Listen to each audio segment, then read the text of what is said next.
الحمد لله رب العالمين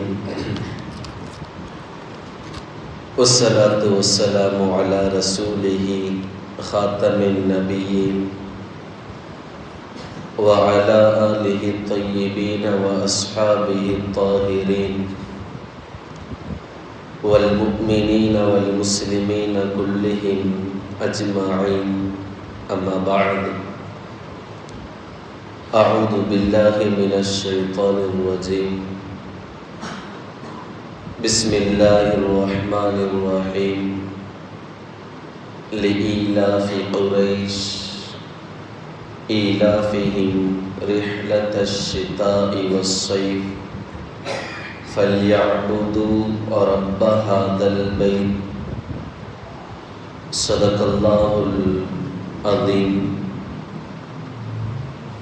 وقال نبينا وحبيبنا ومرشدنا وشيخنا وسيدنا محمد رسول الله صلى الله عليه وسلم من صلى البردين دخل الجنة أو كما قال عليه الصلاة والسلام. புகழனைத்தும் அல்லாஹ் ஒருவனுக்கே, ஸலவாத்தும் சலாமும் கண்மணி நாயகம் முத்து முஹம்மது ரசூலுல்லாஹ் ஸல்லல்லாஹு அலைஹி வஸல்லம் அவர்களின் மீதும், அன்னாரின் நற்பாக்கியங்களை பின்பற்றிய சஹாபாக்கள், தாபிஈன்கள், தபா தாபிஈன்கள், ஒலிமார்கள், நம்மவர்கள், இந்த ஜும்மா நன்னாளிலே மஸ்ஜிதிலே வீற்றிருக்கின்ற, வருகை தர இருக்கின்ற நம் சமூகத்தவர்கள் மீதும் அல்லாஹ்வின் அருளும் அன்பும் ஆதரவும் கிருபையும் என்றென்றும் நிறைவாக நிலவட்டுமாகுக. ஆமீன். அல்லாஹ் ஜல்ல ஷானஹு வ தஆலா உலக படைப்புகளை பேரழகு மிக்க படைப்புகளாக படைத்திருக்கின்றான். அல்லாஹு ஜல்ல ஷானஹு வ தஆலா இவ்வுலகத்தில் எத்துணை படைப்புகளை படைத்திருக்கின்றானோ எல்லா படைப்புகளும் அதன் தரத்திற்கேற்ப அழகுகளோடு அல்லாஹ் ஆக்கி வைத்திருக்கின்றான். லகத் ஹலக்னல் இன்சான ஃபீ அஹ்ஸனி தக்வீம். அல்லாஹ் ஜல்ல ஷானஹு வ தஆலா மனித சமுதாயத்தை பார்த்து சொல்லும் பொழுது, உலகில் உள்ள அனைத்து மக்களுமே அஹ்ஸனு தக்வீம், மிக அழகானவர்கள் என்று அல்லாஹ் கூறுகிறான். நாம் சிலரை பார்த்து சொல்லுகிறோம், இவர் அழகானவர், இவர் வெள்ளையர், இவன் கருப்பன், இவன் நெட்டை, இவன் குட்டை, இப்படியெல்லாம் பாகுபடுத்தி நாம் பேசுகிறோம், பார்க்கிறோம். இவர்களுக்கு மத்தியில் உலக சமுதாயத்தினுடைய படைப்புகளில் குறிப்பாக மனித சமூகத்தை பார்த்து அல்லாஹ் கூறிய வார்த்தை லகத் ஹலக்னல் இன்சான ஃபீ அஹ்ஸனி தக்வீம். அல்லாஹ் உலக சமூகத்தில் இருக்கின்ற மனித சமூகத்தை மிக அழகானவனாக படைத்திருக்கின்றான். அப்போ உலகத்தில் மனித சமுதாயத்தை மட்டுமல்ல அழகாக படைத்திருக்கிறானா என்பதை தாண்டி அல்லாஹ் எதையெல்லாம் படைத்தானோ அதையெல்லாம் அழகுபடுத்தி இருக்கின்றான். காலத்தை படைத்தான், மலைகளை படைத்தான், தாவரங்களை படைத்தான், உயிரினங்களை படைத்தான், மனிதர்களை படைத்தான். இப்படி என்னென்ன படைப்புகள் எல்லாம் இருக்கின்றதோ அந்த படைப்புகளில் அதற்கேற்ற அதன் தகுதிக்கேற்ப அழகுகளோடு அல்லாஹ் வைத்திருக்கின்றான். தாவரங்களை பார்க்கின்றோம், பச்சையா இருக்கும். இந்த ஆரம்பத்தில் வரும்போது பார்த்தா பால் பச்சை, அந்த லைட்டான கிரீன் கலர்ல இருக்கும். அந்த இலையை பார்ப்பதற்கு அழகா இருக்கும். அது கொஞ்ச நாள் ஆச்சுன்னா அந்த கிரீன் டார்க்காக கொஞ்சம் கரும்பச்சையா நல்லா டார்க்கா ஆயிடும். அது பார்க்கும்போது அது ஒரு விதமான அழகாக இருக்கும். பறவைகளை பார்க்கின்றோம், குழந்தையாக இருக்கும் பொழுது அது ஒரு அழகாக, அது பறந்து கொஞ்சம் பெரிதாகி பிறகு அது பறந்து போகும்போது அதை பார்க்கும் பொழுது ஒரு அழகு. குருவி இருக்குது, அழகா இருக்கும். சிட்டுக்குருவி இருக்குது, ரொம்ப அழகா இருக்கும்னு சொல்றோம்ல. இப்ப எல்லாத்துக்குமே அல்லாஹ் அழகுகளை ஏற்பாடு செய்திருக்கின்றான். அந்த வரிசையில் காலத்தை ரப்புல் ஆலமீன் படைத்தான். கடந்த ஒரு சில மாதங்களாகவே நாம் பார்க்கின்றோம், கால சூழல்களையும் அல்லாஹ் தான் படைத்தான். இன்னைக்கு வெள்ளிக்கிழமையா, இதை படைச்சது யாரு? ரப்புல் ஆலமீன் அல்லாஹ் படைச்சான். இது ரஜபுடைய மாதம், அதை ஆக்கியது யாரு? ரப்புல் ஆலமீன் அல்லாஹ் ஆக்குனா. இது 2026 ஜனவரி மாதம். தமிழ்ல இருக்கட்டும், ஆங்கிலத்தில் இருக்கட்டும், அரபில இருக்கட்டும், காலத்தை படைத்தது யாரு? ரப்புல் ஆலமீன் அல்லாஹ் ஜல்ல ஷானஹு வ தஆலா படைத்தான். படைத்தது மட்டுமல்லாமல் அதை அழகாக்குவதற்காக வேண்டி காலங்களை வேறுபடுத்தினான், பருவ மாற்றங்களை ஏற்படுத்தினான், பருவங்களை வேறுபடுத்தினான். வெவ்வேறாக கோடை காலமாக, மழைக்காலமாக, குளிர்காலமாக, இப்படி காலங்களை பருவநிலை வேறுபாடுகளை காட்டி காலத்தையும் ரப்புல் ஆலமீன் அழகாக்கினான். என்ன அழகு! கோடை காலம் உஷ்ணத்தில், வெயில் வெப்பத்தில் நம்ம என்னடா ஃபேன் இல்லாம இருக்க முடியலையே நினைக்கும் பொழுது ஒரு பருவ மாற்றம், குளிர்காலம் வருது. எப்படி இருக்கும்? நல்லா இதமா இருக்கும். எப்போ உணர்வோம்? காலையில மூடிட்டு தூங்குற தெரியுமா பெட்ஷீட்டை, அதை எடுக்கும் போது அந்த சுகம் தெரியும். உண்மையில் குளிர்காலத்தினுடைய அழகு என்ன?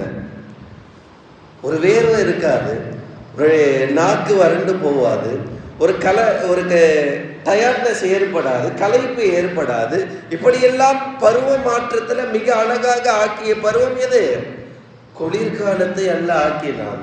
எப்பவுமே என்னதான் குளிர் அடிச்சாலும் கூட கொஞ்ச நேரம், இந்த காலையில எழுந்துக்கும் போது என்ன சொல்லலாம், என்ன இவ்வளவு பனி பெய்யுது, உஷ்ணம் ஏற்படலையே, கொஞ்சம் சூடா இருந்தா நல்லா இருக்குமே. அந்த பெட்ஷீட்டை மூடிட்டு தூங்கும் பொழுது அந்த பனியில இதமான வெப்பம் வரும் பொழுது எந்த சுவை இருக்குது? இது அல்லாஹ்வால் ஏற்படுத்தப்பட்ட இன்பம், இது அல்லாஹ்வால் ஏற்படுத்தப்பட்ட காலத்தினுடைய அழகு. கொஞ்ச நேரம் 6-7 மணி ஆகட்டும், வெயில், சூரியனுடைய வெப்பம், வெயிலே வராது, பொழுது விடியாத மாதிரியே இருக்கும். இந்த கால சூழல் எப்படி இருக்கும்? காலம் ஓடிக்கொண்டு தான் இருக்கின்றது. எதற்காகவும் யாருக்காகவும் நிப்பாட்ட போவது கிடையாது. ரப்புல் ஆலமீன் நாடினாலே தவிர. அது கால ஓட்டத்தின் அடிப்படையில் காலத்தையும் அல்லாஹ் அழகாக்குவதற்காக வேண்டி, இன்பமாக்குவதற்காக வேண்டி வெவ்வேறு பருவநிலைகளை ஏற்படுத்துகின்றார். அதுல ஒண்ணுதான் குளிர்காலம். நாம் எல்லாம் இப்ப வீற்று இருக்கின்ற காலம் குளிர்காலம். எவ்வளவு இதமானது! அல்லாஹ் தஆலா குர்ஆன்ல சொல்லுவாங்க, லிஈலாஃபி குரைஷ். ஒரு காலத்துல மக்கள், குறைஷிகள் எல்லாம், அரபியர்கள் எல்லாம் வெப்பமான காலத்துல வாழ்ந்துட்டு இருந்தாங்க. ரொம்ப வெயில், பயிர்கள் கூட வெளியே வராத அளவுக்கு கடுமையான வெயில், பஞ்சநிலை ஏற்படுது. அவர்களுக்கு பார்த்து அல்லாஹ் சொல்றாங்க, லிஈலாஃபி குரைஷ். நம்மளாம் ஓதுறல தொழுகையில் ஒரு சந்தோஷமான விஷயம் என்ன? ஈலாஃபிஹிம் ரிஹ்லத்தஷ் ஷிதாஇ வஸ்ஸைஃப். அல்லாஹ் தான் குளிர்காலத்தையும் ஆக்கினான், அல்லாஹ் தான் வெயில் காலத்தையும் ஆக்கினான். குளிர்காலத்தை யார் ஆக்கினான்? ரப்புல் ஆலமீன் படைத்தான். கோடை காலத்தை யார் படைத்தான்? ரப்புல் ஆலமீன் படைத்தான். எதுக்கு படைத்தான்? ஃபல்யஅபுது ரப்ப ஹாதல் பை. இந்த பள்ளியில நீ தொழுகிறியான்னு பார்க்கறதுக்கு அல்லாஹ் படைச்சான். எதுக்கு? கோடை காலத்துல மட்டும் நீ வருவியா, அல்லது எல்லா பருவநிலையிலும் நீ வருவியா? ரிஹ்லத்தஷ் ஷிதாஇ வஸ்ஸைஃப். பனிக்காலம், குளிர்காலம் இப்படியும் அல்லாஹ் ஆக்கினான். வெப்பநிலையான சூடு இருக்கின்ற கோடை காலமாக அல்லாஹ் ஆக்கினான். எதற்காக ஆக்கினான்? ஃபல்யஅபுது ரப்ப ஹாதல் பைத். இந்த மஸ்ஜிதுல அல்லாஹ்வினுடைய கடமைகளை நிறைவேற்ற வேண்டும் என்பதற்காகத்தான் அல்லாஹ் காலநிலை, பருவநிலை வேறுபாடுகளையும் படைத்தான். எந்த அளவுக்கு? அல்லதி அத்அமஹும் மின் ஜூ. பசியில் இருப்பவருக்கு உணவு கொடுக்க வேண்டும் என்பதற்காக வேண்டி. பருவநிலை மாற்றங்கள் ஏற்பட்டாதான் முஃபஸ்ஸிரீன்கள், விளக்குரையாளர்கள்லாம் எழுதுவாங்க, அது என்ன, ரப்பை வணங்குவதற்காக காலநிலை பருவ மாற்றத்தை அல்லாஹ் படைத்தான்னா ஒரு லாஜிக் இருக்குது, ஒரு அறிவுக்கு எட்டுது. சாப்பிடுவதற்காக வேண்டி அல்லாஹ் பருவநிலை மாற்றத்தை ஏற்படுத்தினான் என்றால் என்ன விளங்கலையே. முஃபஸ்ஸிரீன்கள் எழுதுவாங்க, ஒரு சில பொருட்கள் ஒரு சில காலத்தில் தான் விளையும். மாம்பழமா வெயில் காலத்துல தான் வரும், தர்பூசணியா குளிர்காலத்துல தான் வரும். இப்படி பருவநிலைக்கு ஏற்ற உணவு பண்டத்தையும் அல்லாஹ் ஏற்படுத்தினால் அந்த உணவு பண்டத்தையும் நீங்கள் சாப்பிட வேண்டும். வெறுமனை வணங்கிட்டு மட்டும் போன அல்லாஹ் எங்கேயுமே சொல்லி. ரப்புல் ஆலமீன் அல்லவா, உலகத்தை படைத்து பரிபாலிக்கின்ற ரட்சகன் அல்லவா. அல்லாஹ் ஜல்ல ஷானஹு தஆலா எங்கேயுமே நீ தொழுதுட்டு போய் இபாதத்தை செஞ்சுட்டு போன்னு மட்டும் முடித்து கொள்ளாமல் அதற்கு பிறகு சொன்ன வார்த்தையே நல்லா சாப்பிட்டு வஆமனஹும் மின் கௌஃப், எந்த பயமும் இல்லாமல் அச்சமற்ற வாழ்க்கையை வாழ்ந்து கொள். எந்த டென்ஷனும் வேணாம். கப்பல் கடல்ல மூழ்கிட போது என்றெல்லாம் பெருசால சிந்திக்க வேண்டாம். ஒரு ராகட்டான ஒரு பீஸ்ஃபுல்லான வாழ்க்கையை வாழ வேண்டும் என்பதற்காகத்தான் பருவநிலை மாற்றத்தையும் அல்லாஹ் ஏற்படுத்தி இருக்கின்றான். காலையில் இருக்கின்றோம், அந்த மாலை அசருடைய நேரம் வரும் பொழுது ஒரு வேலையினுடைய சிரமம் கொஞ்சம் அதிகமா இருக்கும். அப்படியே கொஞ்சம் மகரிபை தாண்டி இஷா வரும் பொழுது அதுல ஒரு ஆரோக்கியத்தை, ஒரு கால மாற்றத்தை, பருவ மாற்றத்தை மனதுக்கு ஏற்ற அல்லாஹ் மாற்றி மாற்றி தருகிறான் அல்லவா. அப்ப காலத்தை அல்லாஹ் படைத்தான் என்பதை மட்டும் விட்டு விடாமல் அந்த காலத்தை சமூகத்தவர்களுக்கு அழகாக்க வேண்டும் என்பதற்காக வேண்டித்தான் காலநில மாற்றங்களை பருவநிலைகளாக பிரித்து கோடை காலம், குளிர்காலம் என்றெல்லாம் ஆக்கி இருக்கின்றான். நாம் விளக்க வேண்டும், பருவநிலை மாற்றமும் கோடை காலம், குளிர்காலம் இப்படியெல்லாம் அல்லாஹ் மாற்றுவது மிகப்பெரிய காரணம் ஃபல்யஅபுது ரப்ப ஹாதல் பைத், இந்த மஸ்ஜிதுல, அதாவது தொழ வேண்டும் என்பதற்காகத்தான் அல்லாஹ் காலநிலை மாற்றங்களை ஆக்கினான். வெயில் காலத்திலே தொழுதுட்டு இருக்கிறோம், ஒரு சலிப்புத்தன்மை வந்துடக்கூடாது. எப்பவுமே வேர்வேலை, ஒரு உஷ்ணத்துல, ஒரு வெப்பத்திலே, ஒரு சூடான காலநிலையோடு நாம் தொழுகின்ற பொழுது குளிர்காலம் வரும் பொழுது இதமாக தொழ வேண்டும் என்று ரெண்டுத்தையுமே கம்பேரிங் பண்ணி ரெண்டுத்திலையுமே என் சமூகத்தவர்கள் பயன்பெற வேண்டும் என்பதற்காக வேண்டி அல்லாஹ் காலநிலை மாற்றங்களை ஏற்படுத்தினான். அதில் ஃபல்யஅபுது ரப்ப ஹாதல் பைத், அல்லாஹ்வை வணங்க வேண்டும் என்பதற்காக வேண்டி ஆக்கணும். விளங்குறோம், எல்லாம் தெரியுது. ஆனால் ஃபஜருக்கு எழுந்து போகணுமா? குளிராக இருக்குது, போகக்கூடாது. சளி பிடிச்சிரும், இரும்பல் வந்துடும், ஜுரம் வந்துடும், என்னென்னலாம் காரணம் அப்படி அடிக்கிட்டே போகிறாங்க. இந்த பணியிலெல்லாம் யாராவது தொழுவானா? அப்போ தொழுகிறவங்களாம் யாரு? இந்த பணியில் பெட்டை விட்டு எழுந்துக்க முடியுமா? அப்போ எழுந்து பள்ளிக்கு வரவங்களாம் மனுஷன் இல்லையா? தொழுதவங்களாம் சஹாபாக்கள் இல்லையா? தொழுதவங்களாம் நபிமார்கள் இல்லையா? ஸல்லல்லாஹு அலைஹி வஸல்லம் சொல்லுவார்கள், எந்த அமலை சிரமத்தோடு நாம் செய்கின்றோமோ அதற்கு அல்லாஹ் கூலியையும் இரட்டிப்பாக ஆக்குகிறான். குர்ஆன் ஓதுறது நமக்கு தெரியும், ரமதான்ல ஓதுவோம். ஓத தெரிஞ்சவன் ஓதுனான்னா ஒரு வார்த்தைக்கு ஒரு நன்மை, ஓத தெரியாதவன் குர்ஆன் ஓதுனானா ஒரு வார்த்தைக்கு 2 நன்மை. எப்படி? ஓதுறான்றதுக்கு ஒரு நன்மை, அதற்கான முயற்சி செய்யறான், சிரமப்படுறான் என்பதனால அல்லாஹ் இன்னொரு நன்மையை கொடுக்குறாள். மற்ற நேரத்தில் ஃபஜர் தொழுகை என்பது சர்வ சாதாரணமாக ஆகிவிட்டது. ஆனால் ஸல்லல்லாஹு அலைஹி வஸல்லம் இந்த ஜென்ரேஷனை பார்க்கல, ரொம்ப தொலைதூர சிந்தனையோடு சொன்னாங்க. ஆனால் நம்பாலும் வெயில் காலத்துலையும் தூங்குவோம். அதற்கான அப்டேட் ஆகிடுச்சுல காலம், 2026 வந்துட்டோம்ல, அப்டேட் ஆகிடுச்சு. அந்த நேரத்துலையும் தூங்குவான், வெயில் காலத்துலையும். அதுலேயும் குறிப்பாக குளிர்காலம் வந்துருச்சுன்னா அவனுடைய எழுந்துக்கிற டைமே 7 8 தாண்டி போனால் 10, கேட்க ஆள் இல்லைன்னா டைமே கிடையாது. இப்படி தான் போயிட்டு இருக்குது.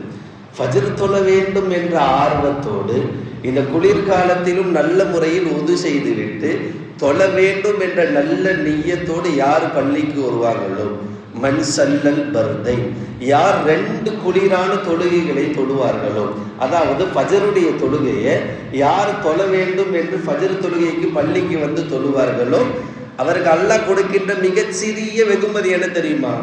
தஹலல் ஜன்னா, சொர்க்கத்தை கொடுத்துறான். எதுக்கு? வெறும் ஃபஜர், கடமையாக்கப்பட்ட ஃபஜர் தொழுகை நீ தொழுதுதான் ஆக வேண்டும் என்று இருக்கின்ற ஒரு ஃபஜர் தொழுகையை தொழுவதனால் அல்லாஹ் என்னத்தை கொடுக்கிறான்? தஹலல் ஜன்னா, அவர் சொர்க்கத்துக்கு அல்லாஹ் அனுப்பிடுறான். நாம் விளக்க வேண்டும், அல்லாத காலத்தை படைச்சான், காலநிலைகளை படைச்சான். ரொம்ப குளிர் தரானே, ஒரு இதமான குளிர் இருந்துச்சுன்னா நான் ஏஞ்சி போயிடுவேன். ஒரு அளவுக்கு மீறி வருடத்துல இல்லாத ஒரு மாற்றமா இந்த வருஷம் நிறைய பனி பெய்யுது, நாங்களாம் எப்படி போறது? சொல்லும்போது அல்லாஹ் சொல்றான் குர்ஆன்ல, வல் அன்ஆம ஹலகஹா லக்கும், கால்நடைகளை நாம் உமக்காக தான் படைத்திருக்கின்றோம். எது? கால்நடைகள். விலங்குகளை நாம் உமக்காக படைத்திருக்கிறோம் ரப்புல் ஆலமீன் சொல்றாங்க. மனுஷன் சிந்தனை எங்க போவோம்?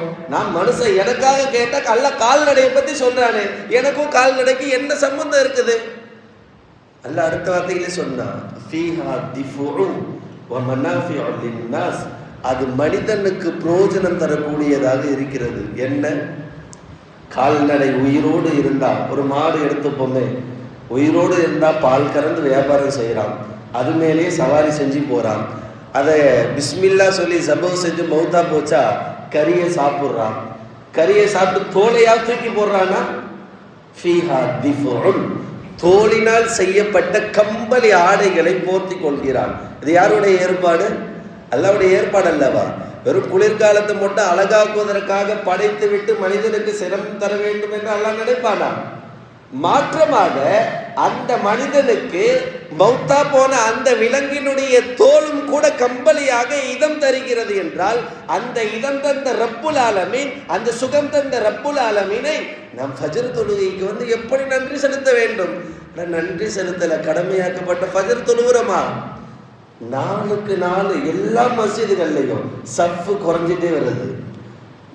வரலாற்று ஆசிரியர்கள் குறிப்பிடுகிறாங்க, ஸல்லல்லாஹு அலைஹி வஸல்லம் ஹதீஸ்ல சொன்னாங்கல்ல, என்னைக்கு ஃபஜ்ருடைய தொழுகை ஜும்மாவை போன்று ஆகுமோ கியாமத்து வந்துவிடும் சொல்லி, இப்போ வரை எந்த அளவுக்கு முசல்லிகள் வந்திருக்காங்கன்னா 90% ஃபஜ்ரு தொழுவது கிடையாது. ஒவ்வொரு முஹல்லாவிலையும், ஒவ்வொரு மஸ்ஜித்லையும், ஒவ்வொரு ஊர்லையும், ஒவ்வொரு தெருக்களிலும் இருக்கின்ற மஸ்ஜிதுகளில் 90% தொழுகைக்கு வருவது கிடையாது. அதிலும் குறிப்பா ஃபஜ்ருக்கு அஸ்ஸலாமு அலைக்கும் குளிரெல்லாம் ஏச்சு ஃபஜ்ர் தொழுவ முடியுமா என்று இன்னைக்கு போயிட்டோம். ஸல்லல்லாஹு அலைஹி வஸல்லம் சொன்னாங்க, மன் ஸல்லல் பர்தைனி தഖலல் ஜன்னா, அந்த சிரமத்தில் நீ வந்து ஃபஜ்ர் தொழுதா நான் சொர்க்கம் தரேன்னாங்களே ஸல்லல்லாஹு அலைஹி வஸல்லம், சொர்க்கத்தை என்னோட இருப்பேன்னாங்களே நாயகம் ரசூலுல்லாஹ் ஸல்லல்லாஹு அலைஹி வஸல்லம், அதெல்லாம் வேண்டாமா? இந்த சமூகத்தவர்கள் ஓடுகிறார்கள், உழைக்கிறார்கள் இந்த துனியாவிற்காக வேண்டும். இதே உலகத்தில் ஒரு வியாபாரம் செய்ய வேண்டும், அதில் ஆதாயம் கிடைக்கிறது, 4 மணிக்கு 3 மணிக்கு நீங்க வந்தாக வேண்டும் என்ற முன்னாடி போய் நிற்கிறோம். என்ன போன வருமானம் கிடைக்குது, சுபு தொலை போன என்ன கிடைக்க போகுது? அன்பார்ந்தவர்களே, நம்மெல்லாம் விளங்கி கொள்ள வேண்டும், யார் ஃபஜ்ருடைய தொழுகையை தொழுது கடமையை நிறைவேற்றி விடுவாரோ அன்றைய நாட்களுக்கு அல்லாஹ் பொறுப்பேற்றுக் கொள்கிறான். என்னைக்கு? மன் ஸல்லல் ஃபஜ்ர ஃபஹுவ மின் ஸிம்மத்தில்லாஹ், யார் ஃபஜ்ருடைய தொழுகையை நிறைவேற்றி விடுவாரோ ஃபஹுவ மின் ஸிம்மத்தில்லாஹ், அல்லாஹ்வினுடைய பொறுப்பில் அவர் ஆகிவிடுவார். நம்ம பார்க்குறோம், நம்ம புள்ள என்னமோ பண்ணிட்டு என்னமோ அவன் இஷ்டத்துக்கு போனான்னா வழி தவறுவான். ஒரு நல்ல பெற்றோர் தன் பிள்ளையை தான் கண்ட்ரோலிட்டியில தான் கைட்னஸ் பண்ணக்கூடிய, தன்னுடைய கட்டுப்பாட்டில் ஒரு பிள்ளை இருக்கிறான், தான் பொறுப்புல ஒரு பிள்ளை இருக்கிறான்னா அந்த பிள்ளைய ஒரு பெற்றவர் என்ன நினைப்பாரு? நான் தவறுதலா போனாலும் பரவாயில்லை, என் பிள்ளை எப்படி இருக்கணும், சரியா இருக்கணும் நினைப்பாங்க அல்லவா? அப்ப அல்லாஹ் தஆலா ஃபஹுவ மின் ஸிம்மத்தில்லாஹ், அவன் அல்லாஹ்வினுடைய பொறுப்பிலே ஆகிவிடுகிறான் என்று சொல்லும் பொழுது, அல்லாஹ்வினுடைய பொறுப்புல ஒரு நபர் ஆகிவிட்டான் என்றால் அவன் நிலைப்பாடுகள் எப்படி இருக்கும் என்பதை நாம் எல்லாம் விளங்கி கொள்ள வேண்டும். பருவநிலை மாற்றங்களை அல்லாஹ் ஏற்படுத்தியதும் இந்த உலகத்திற்கு கொடுத்த மிகப்பெரிய நியாமத். அதிலும் குறிப்பா வர இருக்கின்ற ரமலான் குளிர்காலத்திலே வருகிறது என்றால் நபி ஸல்லல்லாஹு அலைஹி வஸல்லம் அவர்கள் சொல்லுவார்கள், நோன்பு குளிர்காலத்தில் வருவது என்பது அவன் நோன்பு வைத்த நன்மை அல்லாஹ் கொடுப்பதை விட அவன் நோன்பு வைத்த அந்த தன்மையை கூட அவனுக்கு அல்லாஹ் கொடுக்க மாட்டான். என்ன? நோன்பு வைத்து என்னவெல்லாம் சிரமம் ஏற்படுமோ எந்த சிரமமும் இல்லாம ஷார்ட்டா சொல்லணும், கோடை காலத்துல நோன்பு எத்தனை மணிக்கு திறப்போம்? 6:45 6:50 திறப்போம். இப்போ வரக்கூடிய ரமலான்ல எப்போ திறப்போம்? இப்போ 6:07 இருக்குது, 2 மாசத்து 6:20 வரையும் போகுமா? அப்போ அல்லாஹ் ஷார்ட் டைமா நம்மளுக்கு கொடுத்துருக்குறான்ல, சீக்கிரமா நோம்பு திறந்துக்கும். சஹர் எப்போ செய்யணும்? 4 மணிக்கு 3:30 மணிக்கு செய்யணும். இப்போ வக்தே எப்போ வருது? 5:15 5:20 வருது. இப்போ 5 மணி வரையும் சாப்பிடலாம் என்றெல்லாம் நல்ல வசதிகளை ஏற்படுத்தி கொடுத்தும் கூட தொழுவுறவங்க யாரும் இல்லை, நல்லமல் செய்யறவங்க யாரும் கிடையாது. காரணம் யார் மீது காட்டுறாங்க? வருஷத்துல இல்லாத குளிர அல்லாஹ் இந்த வருஷம் கொடுத்துட்டான். எவ்வளவு பனி, இத்தனை சென்டிமீட்டர் அளவுக்கு மழை பெஞ்சதே இல்லைன்னு சொல்ற மாதிரி இவ்வளவு குளிர் இந்த வருஷத்துல வந்ததே கிடையாது. அந்த அளவுக்கு அல்லாஹ் குளிரை கொடுத்துட்டானே என்றெல்லாம் சொல்லுபவர்களின் கவனத்திற்கு நாயகம் ரசூலுல்லாஹ் ஸல்லல்லாஹு அலைஹி வஸல்லம் அவர்கள் சொன்னார்கள், இஷ்தத்தன் நாரு இலா ரப்பிஹா, நரகம் தன் ரப்புல் ஆலமீன் இடத்திலே கேட்டுக்கொள்ளுமாம், வாதிடுமாம், மன்றாடுமாம். யார்? அல்லாஹ்வால் படைக்கப்பட்ட நரகம் அல்லாஹ்ட்ட கேட்குமாம். அக்கல பாதுன் பாதா ரப்பே, கோடை காலத்தில், அதாவது வெப்பத்தின் நெருப்பு எரியதின் காரணமாக நெருப்பு எரிஞ்சு எரிஞ்சு எந்த அளவுக்கு ஆயிடுச்சுன்னா அந்த சூட்டினுடைய சில இடங்கள் சில இடத்தை சாப்பிடுகிறது. யா அல்லாஹ், எனக்குள்ள கொஞ்சம் உஷ்ணத்தை போக்குவதற்காக வேண்டி, வெப்பத்தை குறைப்பதற்காக வேண்டி ஏதாவது செய்ய ரப்புல் ஆலமீனே. நம்மளாம் என்ன வெயில் அனுபவிக்கிறோம்? ஒரு இடம் இன்னொரு இடத்தை சாப்பிடுதுன்னா, பொதுவாக நெருப்பு என்பது எந்த விஷயத்துல போட்டாலும் அதை எரிச்சிடும். ஒரு பேப்பர் இருக்குது, நெருப்பு கங்க எடுத்து பேப்பர்ல வச்சா என்னவாகும்? பேப்பர் புசுங்கிடும், கரிஞ்சு போயிடும். அதுபோல நெருப்பினுடைய உஷ்ணம் அதிகமாக அதிகமாக அதிகமாக நெருப்பு சிவந்து சிவந்து சிவந்து எந்த அளவுக்கு ஆயிடுச்சுன்னா, யா அல்லாஹ், என் நரகத்தினுடைய சில இடங்கள் சில இடத்தை சாப்பிடுகிறது. அந்த அளவுக்கு வெப்பம் ஆயிடுச்சு. அரசு, யா அல்லாஹ், எனக்கு ஏதாவது கொஞ்சம் லேசாக்கி கொடு. அல்லாஹ் அந்த நரகத்துக்கு அனுமதி கொடுப்பானா? நஃப்ஸத்தைன், 2 மூச்சு விட்டுக்கும். ஒரு மூச்சுக்கு அல்லாஹ் அனுமதி தரா. எப்ப? கோடை காலத்தினுடைய குளிர் அதிகமாகும் பொழுது அந்த குளிரில் நீ கொஞ்சம் மூச்சு விட்டுக்கோ. நஃப்ஸை, மூச்சில ஒரு மூச்சை விட்டுக்கோ. அந்த நரகம் ஒரு மூச்சு விடுமா? அந்த மூச்சினுடைய எஃபர்ட் தான் இன்னைக்கு உலகத்தில் இருக்கக்கூடிய எல்லாம் கோடை காலமும். உலகத்தில் இருக்கக்கூடிய எல்லாம் கோடை காலத்தினுடைய வெப்பம் எந்த அளவுக்கு? நரகத்தினுடைய ஒரு மூச்சு உலகத்தினுடைய கோடை காலத்தினுடைய வெப்பத்தை ஆட்டி படைக்கிறது என்றால், நவூது பில்லா, அல்லாஹ் பாதுகாக்க வேண்டும். நரகத்தில் அல்லாஹ் போடுவானே, அவர்கள் எவ்வளவெல்லாம் வெப்பத்தை எதிர்கொள்வார்கள். அதே போல குளிர்காலம் வருமா? இஷ்தத்தன் நாரு இலா ரப்பிஹா, நரகம் போய் அல்லாஹ்னு சொல்லுமா, ரப்பி அக்கல பாதுன் பாதா, என்னுடைய பனிக்கட்டிகள் சில பனிக்கட்டிகளை சாப்பிட்டு கொள்ளுகிறது. அல்லாஹ் அப்பயே அந்த மூச்சு விடக்கூடிய அனுமதியை கொடுப்பானா? நரகம் ஒரு மூச்சு விடுமா? அந்த மூச்சு தான் இந்த உலகத்தினுடைய குளிர்காலம் சொல்லி வரலாற்று ஆசிரியர்கள் எழுதுவார்கள். நாம் விளங்க வேண்டும், நரகம்னா நெருப்பு தானே. கோடை காலம் சொல்லும் பொழுது ஒரு அறிவு கெட்டுது. அது எப்படி நரகம் அப்ப குளிரா இருக்குமா? நாம் விளங்க வேண்டும், எப்படி நெருப்பு நமக்கு ஆபத்தை தருமோ அது போல குளிரும் கூட கடுமையாகி விட்டது என்றால் அந்த குளிர்ல நம்மளால இருக்க முடியாது. உதாரணத்துக்கு இந்த ஐஸ் கட்டி இருக்குதுல்ல, அதை நல்லா கட்டியா இருக்குது, ரொம்ப நேரம் கையை அழுத்தி பிடிச்சிட்டே இருக்கணுமே, என்ன ஆகும்? கையினுடைய சதையெல்லாம் போயிடும். இப்ராஹிம் அலைஹிஸ்ஸலாத்து வஸ்ஸலாம் அவங்கள நெருப்பு கங்க அப்படியே பற்ற வச்சுட்டு நெருப்பை நம்ரூது தூக்கி இப்ராஹிம் அலைஹிஸ்ஸலாம் நெருப்பு குங்கத்துல போட்டான், கங்கத்துல.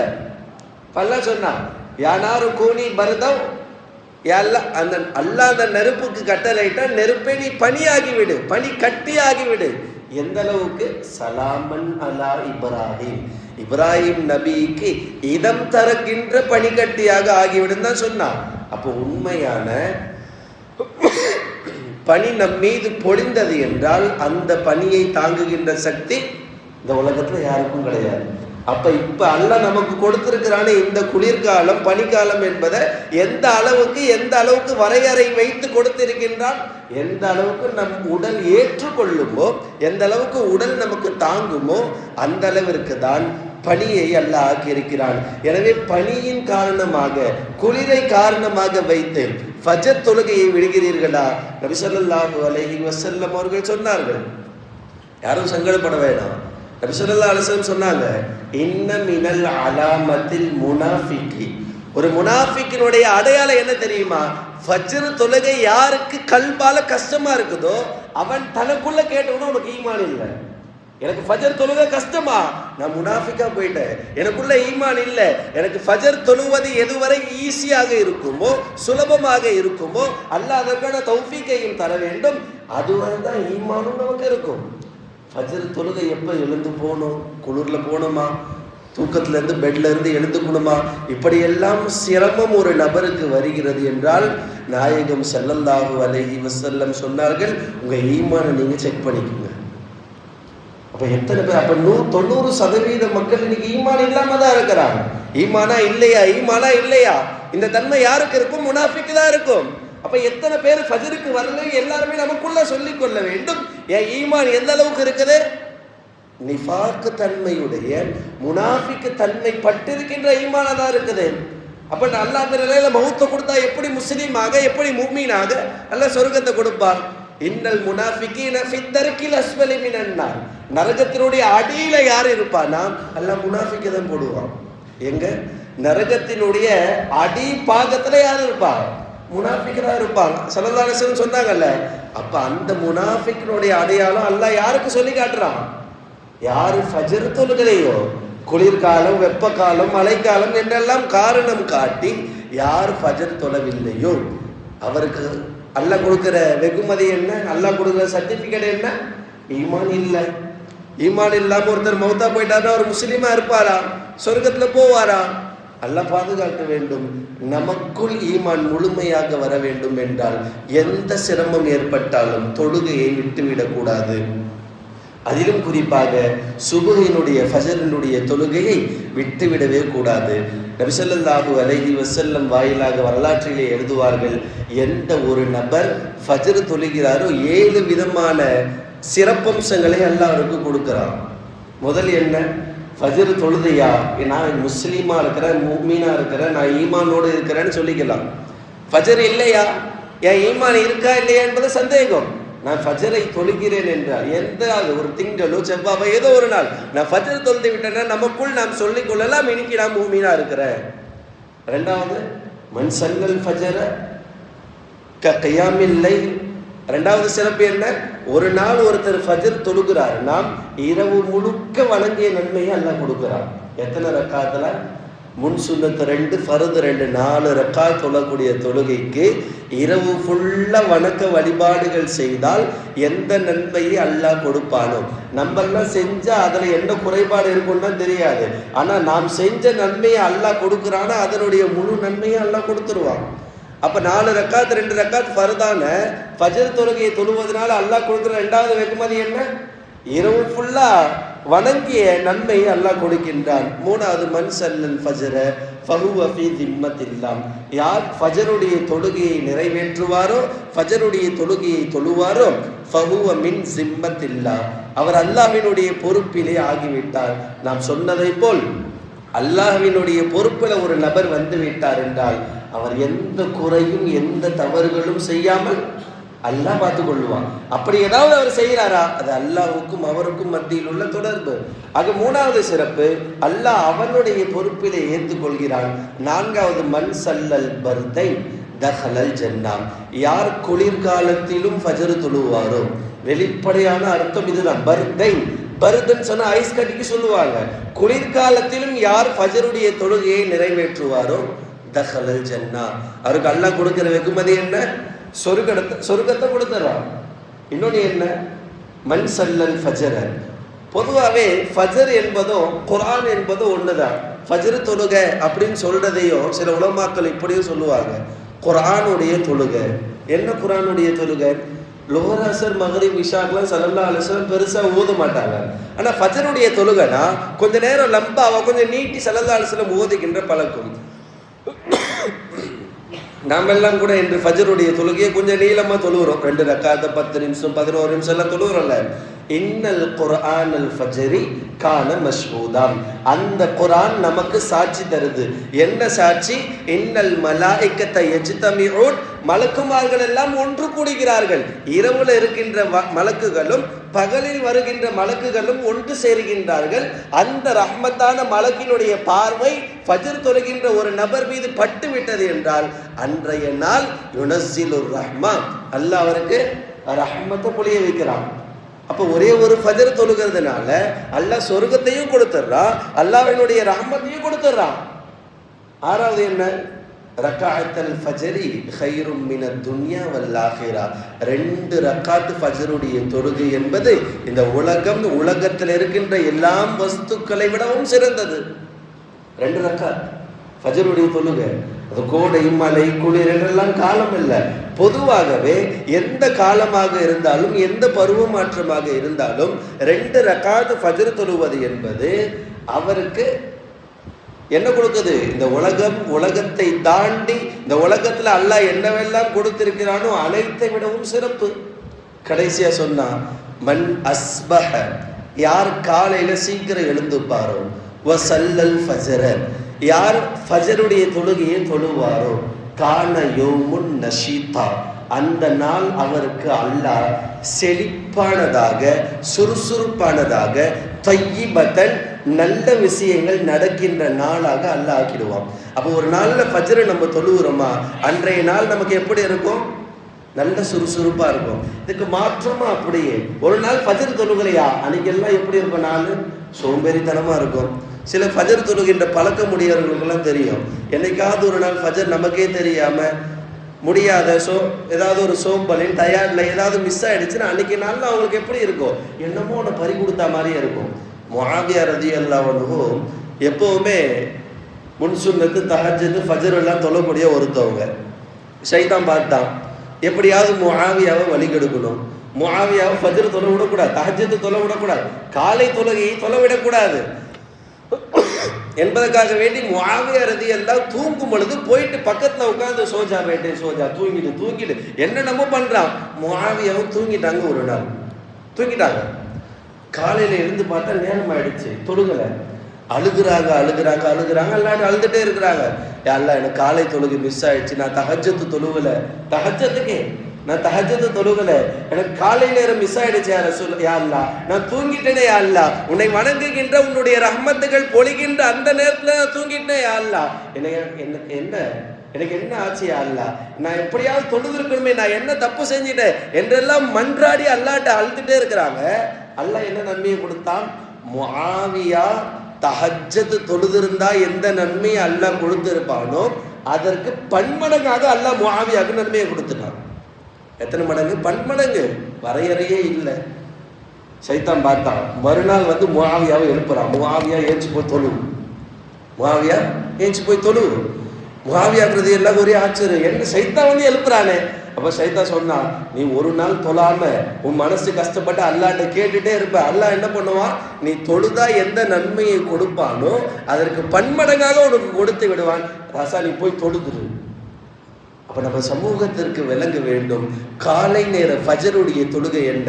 தஹஜ்ஜுதுல தாங்க ஸல்லல்லாஹு அலைஹி வஸல்லம் பிறந்தாங்க. தஹஜ்ஜுத் ஃபஜருடைய தொழுகை தான் ஸல்லல்லாஹு அலைஹி வஸல்லம் மக்காவில் தொழுத கடைசி தொழுகை. மதீனாவில் ரூஹ் பிரிகின்ற பொழுது கடைசியாக நாயகம் ரசூலுல்லாஹி ஸல்லல்லாஹு அலைஹி வஸல்லம் நிறைவேற்றிய தொழுகை ஃபஜ்ர். அந்த ஃபஜ்ர் நம்ம எல்லாம் சோம்பலா இருக்கிறோமே. ஃபஜருடைய தொழுகையை ஏதாவது ஒரு விஷயத்திற்காக காரணம் காட்டி தட்டி விடுகின்ற சமூகத்தவர்களாக நம் வலம் வந்து கொண்டிருக்கின்றோமே. கனவான்களே, நம்மெல்லாம் நன்கு விளங்க வேண்டும். ஃபஜ்ரினுடைய தொழுகை என்பது அழகா ஒரு வாசகம் சொல்லுவாங்க, நௌமத்து சபாஹி தம்ன உர் ரிஸ்க. யார் காலை நேரத்தில் தூங்கிடுவாரோ, ஒரு நபருடைய தூக்கம் ஒருத்தருடைய ஃபஜரை போக்கிவிடும் என்றால் தம்ன உர் ரிஸ்க, அல்லாஹ் ரிஸ்கை தடுத்து விடுவான். நௌதுபில்லா, அல்லாஹ் பாதுகாக்கணும். என்ன செஞ்சாலும் அல்லாஹ் ரிஸ்க்கு கொடுக்குறானே, அந்த ரிஸ்கில் பரக்கத்தை அல்லாஹ் வைக்க மாட்டான். காலை ஃபஜருடைய தொழுகை என்பது மிகவும் ரொம்ப முக்கியமானது. நம்ம எல்லாம் பின்தங்கி இருக்கின்ற ஃபஜருடைய தொழுகையை நாம் தொழ வேண்டும். ஈமானினுடைய அடையாளம் என்றால் நாம் தம்பட்டை அடித்து தெரிகின்றோம், நான் முஸ்லிம், நான் அப்துல்லா, அப்துல் காதர் என்றெல்லாம் சொல்லுகிறோம் அல்லவா? உண்மையில் அல்லாஹ்வுடைய அடியான் என்பதற்கு என்ன அடையாளம்?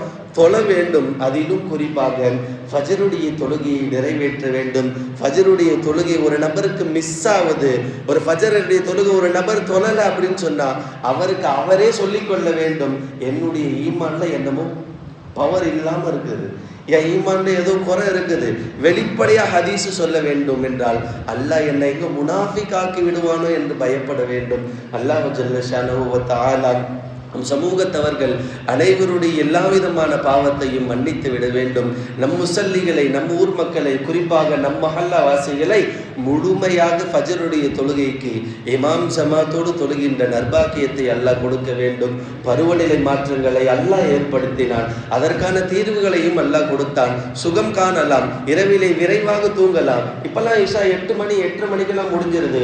போனோமா 9 மணிக்கு தூங்கினாலும் 5:30 மணி வரை தூங்கினாலும் கூட 6 மணிக்கு ஃபஜர் வந்தும் ஒரு நபர் தொழவில்லை என்றால் அது நமக்காக நாம் செய்து கொள்கின்ற அநியாயம். அல்லாஹ் எந்த கடமைகளை நிறைவேற்றினானோ அந்த கடமைகளை சரிவர நிறைவேற்றுகின்ற நர்பாக்கியத்தையும் அதனை முறைப்படி நிறைவேற்றுகின்ற நர்பாக்கியத்தையும் வல்ல ரஹ்மான் நம் அனைவருக்கும் தந்தருள்வானாக.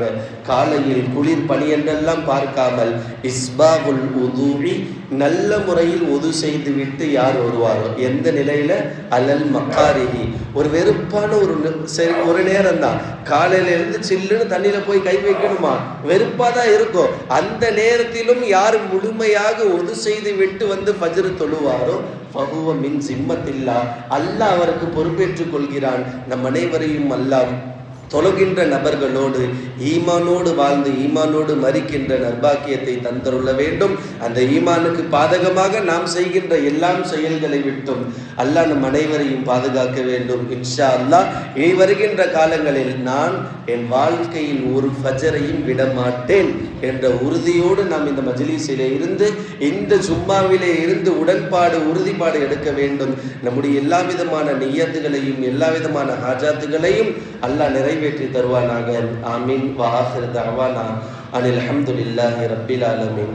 அஸ்ஸலாமு அலைக்கும் வ ரஹ்மத்துல்லாஹி வ பரகாத்துஹு.